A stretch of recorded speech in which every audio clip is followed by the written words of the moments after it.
In tonight's 7 Up Front report, we are taking a closer look at how the pandemic is impacting small businesses in our state. The recent state restrictions to control the virus include no indoor customers at restaurants and bars, along with shutting down businesses that cater to large crowds. Joining me tonight is Amanda Fisher, who's the Assistant State Director for the National Federation of Independent Business. So glad you could be here with us, Amanda. Thank you for having me. Well, let's begin with the restaurant business in our state. We know we've already been hit very hard by the first shutdown, and now having to reinvent the wheel, if you will, again, only during these new restrictions. So can they survive, and what can they do to keep doors open? Yeah, unfortunately, a lot of them will not survive. I believe the Restaurant Association here in Michigan has even indicated that over half of restaurants will fold. And you have to keep in mind, too, that even the big chains are often owned by somebody local because they're franchised. So, I think we can just encourage everybody to get takeout, save yourself from cooking Thanksgiving dinner, maybe get something a little unique from your favorite local restaurant, and do whatever you can to support them.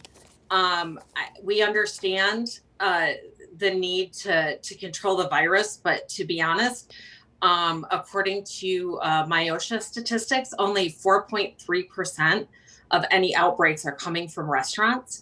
So it felt a little, it felt unfortunately like restaurants took a hit that perhaps they shouldn't have.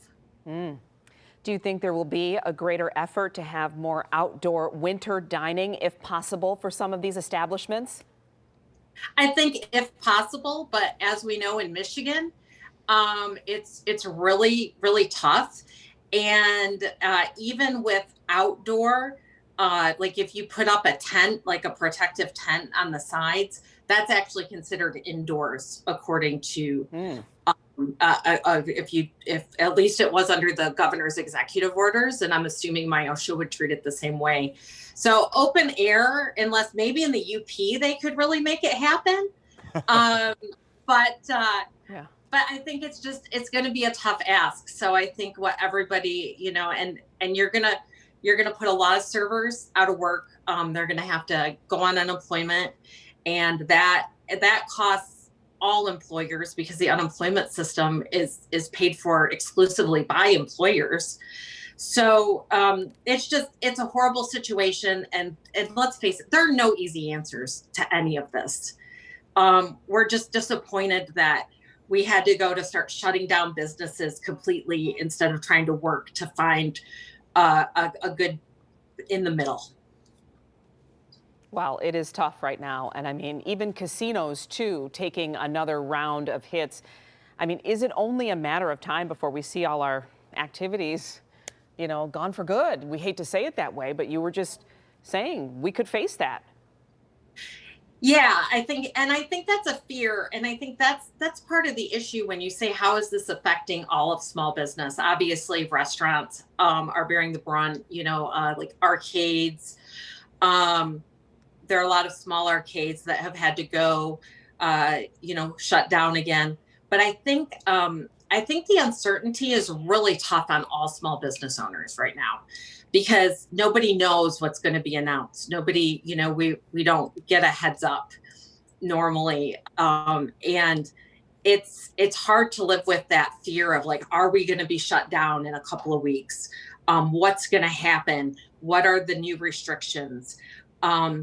And again, I just feel like businesses have been doing what they're supposed to do. They have been following the rules. And even the governor and the Department of Health and Human Services has commented that the bulk of these outbreaks are happening from private residences, right? Mm-hmm. And so I guess my point is, if businesses are doing what they're supposed to be doing, being safe, doing all that, should they be punished? Just because it's easier to shut them down than, obviously it's a little harder to control private residences. So Well, Amanda, in the meantime, we can do our best to support what we can, carry out where we can. We appreciate talking to you tonight. Thank you for joining us. We hope to speak to you again soon. Absolutely, anytime. All right, Dave.